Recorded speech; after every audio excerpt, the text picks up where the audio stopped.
If you know a little girl, you know about the Fancy Nancy books. My little cousin Amelia talks about Fancy Nancy all the time. We all had that character we could relate to when we were little girls. You know, we all read those books. And Fancy Nancy is a character that every little girl can relate to now. The author and illustrator of Fancy Nancy books are here, Jane O'Connor and Robin Price Glasser. First, I want to ask Robin a question.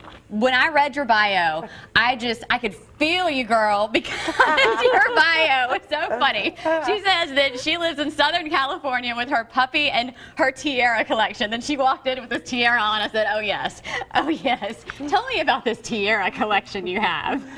Well, I used to be a professional ballet dancer before I was an illustrator, and so I often wore tiaras on the stage. And so doing Fancy Nancy was just an excuse to buy a lot of tiaras. How many do you have? Oh, hundreds. No way. Yeah. Where do you keep them? I have a Fancy Nancy museum in my house of all things Fancy Nancy. She does. We have like 60 books and licensing and all that stuff, so I have everything, like a whole, my wine cellar is all Fancy Nancy. I bet that is something to see. I love it. We all, you know, little girls just love being fancy. We never get out of that stage where we just want to wear the pink boas and all the jewels. And Jane, I know you're the same way, and I love the brooch in your hair, being fancy, which makes me want to ask you, Fancy Nancy, she is very fancy.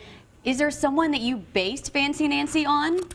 Absolutely. When I was a little girl, every Sunday, my grandmother and my great aunts used to come visit me, and I would appear at the door in a tutu and my mother's high heels, dripping jewelry, and I was Fancy Nancy, and I brought a photo of myself when I was age 4.5, and I'm curtsying, and I sort of look like a demon child in the photo. You're adorable.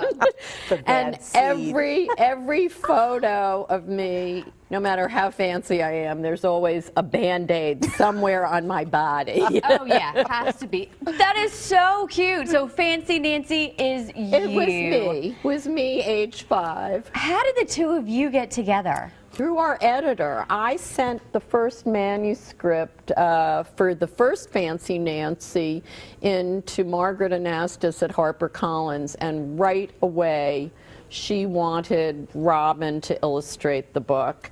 And here we are 60 books later, and almost Robin, 10 years. Almost 10 years, and the new picture book is Fancy Nancy and the Wedding of the Century. And we're still, now we feel as if we share one brain, but we did not know each other beforehand. Now, can little girls just jump right in and get your new book, or do they need to start at the very beginning and start reading? No, each book really stands on its own. The first book was just Fancy Nancy, and it's always nice to have that one. And she has all sorts of adventures. She most certainly does. She gets in lots of trouble, and she has, everything always goes wrong for her. She's quite a drama queen, but they're hilarious. And she always looks fabulous. Yes. Speaking of fabulous, you guys pulled up in a fabulous RV. Can we show some video of this thing? It's pretty awesome. Okay, so you guys get to drive around from town to town in this RV, and this is inside? Yes. Is this your dog? We decorated it. Yes, that's my dog. I based Nancy's dog, Frenchie, on my very own dog. There's the chandelier my daughter made for the RV, yes. Oh my gosh. If the kids come today to Fairhope Elementary, where we're having a book signing at 4 o'clock, they can go in the RV and also see it, and also get some books signed by us. So all the books will be there, and we're going to do a reading, and if the kids come all dressed up fancy like we will be, then we're going to have a banana walking Fancy Nancy parade. And if you don't know what that is, you have to come today. Okay, so you're going to tease. We want to go anyway, because I want to see all the little kids dressed up fancy. And you know, all the little girls want to go anyway, so moms are already getting ready for it. Your little ones want to go to this. Also, they're able to get some pictures with you guys and Fancy Nancy. Yes. Absolutely. It's going to be a lot of fun. So go ahead and make your plans. Meet Fancy Nancy, the ladies behind the books, today at 4, the Fairhope Elementary School Auditorium. It's free. You're all invited. Just remember, we're talking about Fancy Nancy, so remember to wear something fun and fancy and look just as lovely as these ladies do. Thank you guys so much. Thank you so much.